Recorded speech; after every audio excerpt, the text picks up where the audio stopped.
Assalamualaikum warahmatullahi wabarakatuh. Alhamdulillahi rabbil alamin. Wassalatu wassalamu ala ashrafil anbiya'i wal mursalin wa ala alihi wa sahbihi ajma'in.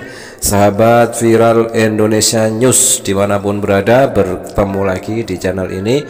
Mudah-mudahan kita selalu sehat ya, kita semua, keluarga kita, dan semua umat Islam dimanapun berada selalu sehat di dalam lindungan Allah Subhanahu wa Ta'ala.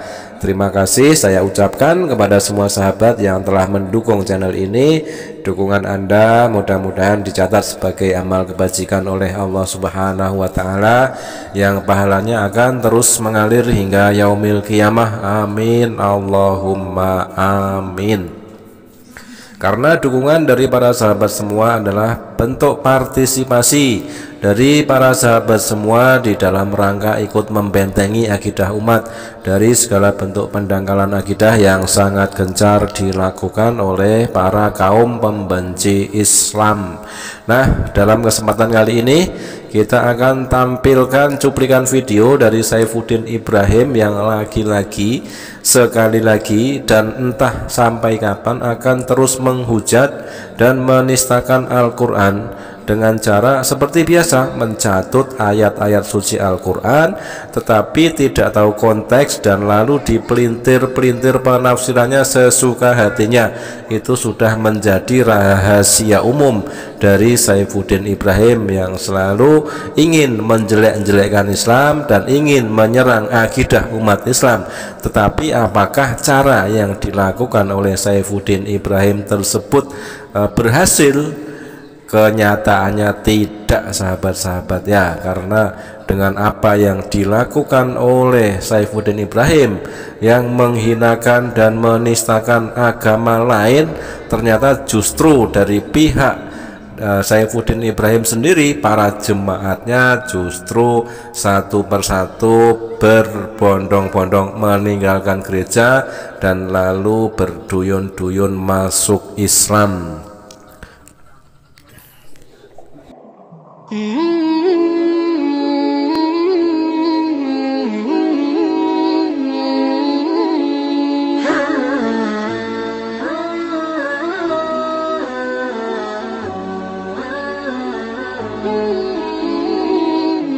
Saya mengalami penindasan belum pernah kayak begini, luar biasa. Saya sebenarnya nggak mau banyak ngomong, tetapi Al-Quran bilang begini, kalau Bapak itu masih boleh hidup di Indonesia, karena bunuh mereka di mana saja kamu jumpai mereka. Ayatnya banyak sekali. Kemudian surat-surat, misalnya perangi orang-orang yang tidak beriman kepada Allah dan hari kemudian, mereka yang tidak mengharamkan apa yang diharamkan Allah dan Rasul, mereka yang tidak beragama dengan agama gombal-gambul, yaitu yang boleh diperangi itu adalah orang yang telah diberi Alkitab. Jadi siapapun yang pegang Alkitab, habislah kalian. Nah, itulah sahabat, penistaan yang dilakukan oleh Saifuddin Ibrahim sangat jelas sekali dengan mencatut ayat Al-Quran konteks peperangan ya. Ayat Al-Quran konteks peperangan. Sudah berulang kali kita katakan kalau konteks peperangan berlaku ketika Islam diserang oleh kaum kafir. Konteksnya konteks peperangan. Salah satu contoh mudah ya yang sudah dialami oleh bangsa Indonesia ketika dijajah oleh penjajah Belanda yang menyebarkan 3G, Gold, Glory, and Gospel, menyebarkan Injil, menyebarkan kekristenan Indonesia dengan cara menjajah. Nah, disitulah maka bangsa Indonesia yang mayoritas Muslim wajib memerangi penjajah. Jadi ketika bangsa Indonesia diserang oleh penjajah, kita wajib berperang di situ. Nah, itulah maksud dari ayat tersebut. Kita baru saja mendengar ocehan dan tuduhan dari Saifuddin Ibrahim yang mencomot dan mencatut ayat-ayat peperangan di dalam Al-Quran ya. Semisal di dalam Quran surah At-Taubah ayat 5. Ayat tersebut memang secara eksplisit menyebut kata bunuhlah. Lengkapnya ayat tersebut bisa diterjemahkan, apabila sudah habis bulan-bulan haram itu, maka bunuhlah orang-orang musyrik itu di mana saja kamu jumpai mereka, dan tangkaplah mereka, kepunglah mereka, dan intailah di tempat pengintaian. Jika mereka bertaubat dan mendirikan sholat dan menunaikan zakat, maka berilah kebebasan kepada mereka untuk berjalan. Sesungguhnya Allah Maha Pengampun lagi Maha Penyayang. Nah sahabat, persepsi keliru kerap terjadi kepada para misionaris ya di dalam menafsirkan ayat tersebut, karena ayat tersebut hanya dibaca secara parsial dan tidak dikaitkan dengan ayat sebelum dan sesudahnya.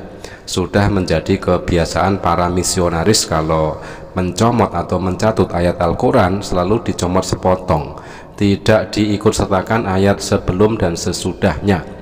Banyak ahli tafsir memahami bahwa ayat tersebut terangkai dengan perjanjian Hudaibiyah antara Rasulullah Shallallahu Alaihi Wasallam dengan kaum musyrik Mekah. Perintah untuk membunuh diarahkan kepada kaum musyrik yang nyata-nyata melanggar perjanjian. Ayat-ayat di sekitar ayat tersebut nyata sekali menggambarkan perintah Allah Subhanahu wa Ta'ala kepada umatnya untuk senantiasa menjaga perdamaian. Nah, ada juga ayat yang lain ya yang juga sering dicatut oleh Saifuddin Ibrahim, yang mana ayat tersebut menyebutkan peperangan ya, semisal terdapat dalam surah Al-Baqarah ayat 190 dan 191. Ayat tersebut menurut Al-Quran terjemah terbitan Departemen Agama Republik Indonesia berbunyi, dan perangilah di jalan Allah orang-orang yang memerangi kamu, tetapi janganlah kamu melampaui batas, karena sesungguhnya Allah tidak menyukai orang-orang yang melampaui batas. Kemudian di ayat 191 surah Al-Baqarah berbunyi, dan bunuhlah mereka di mana saja kamu jumpai mereka, dan usirlah mereka dari tempat mereka telah mengusir kamu atau Mekah, dan fitnah itu lebih besar bahayanya dari pembunuhan. Dan janganlah kamu memerangi mereka di Masjidil Haram, kecuali jika mereka memerangi kamu di tempat itu. Jika mereka memerangi kamu di tempat itu, maka bunuhlah mereka. Demikian balasan bagi orang-orang kafir. Perihal perang juga disebut di dalam ayat lainnya yang terdapat dalam surah Al-Maidah ayat 33. Jika diterjemahkan, ayat tersebut mengungkapkan sesungguhnya pembalasan terhadap orang-orang yang memerangi Allah dan Rasul-Nya dan membuat kerusakan di muka bumi hanyalah mereka dibunuh, disalib, atau dipotong tangan dan kaki mereka dengan bertimbal balik, atau dibuang dari negeri ke tempat kediamannya. Yang demikian itu sebagai suatu penghinaan untuk mereka di dunia, dan di akhirat mereka beroleh siksaan yang besar. Nah sahabat, ketika ayat terakhir menyiratkan perintah perang terhadap umat Islam dengan posisi untuk membela diri, kaum muslim diseru untuk berperang jika memang dalam kondisi diserang oleh kelompok musyrik. Ayat-ayat seruan perang bukan monopoli Al-Quran saja, ternyata di dalam Injil seruan perang juga tidak kalah banyak.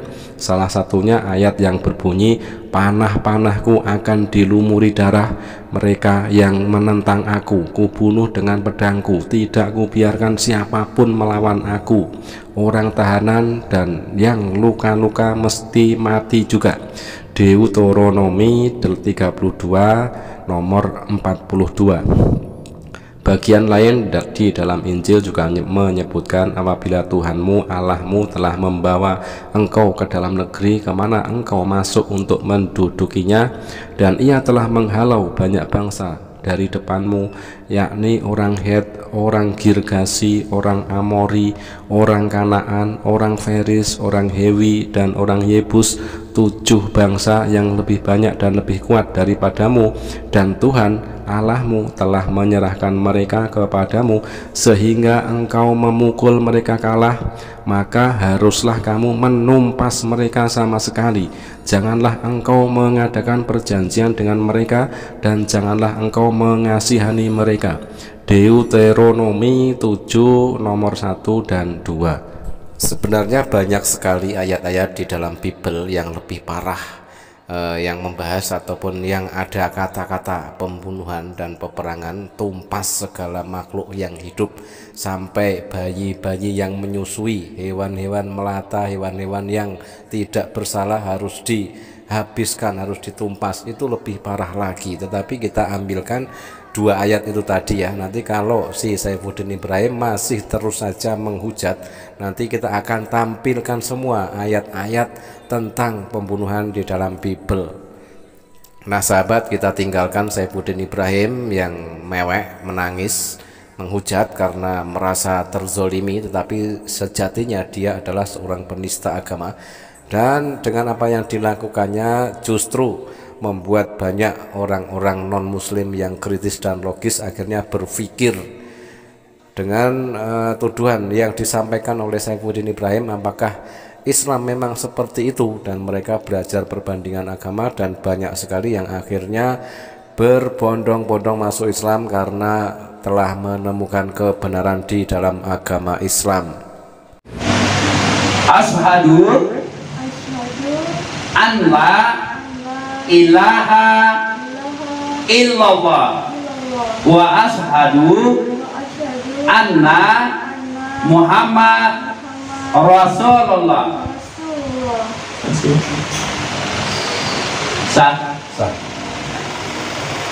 Saya bersaksi bahwa tiada Tuhan selain Allah, dan saya bersaksi bahwa Nabi Muhammad utusan Allah.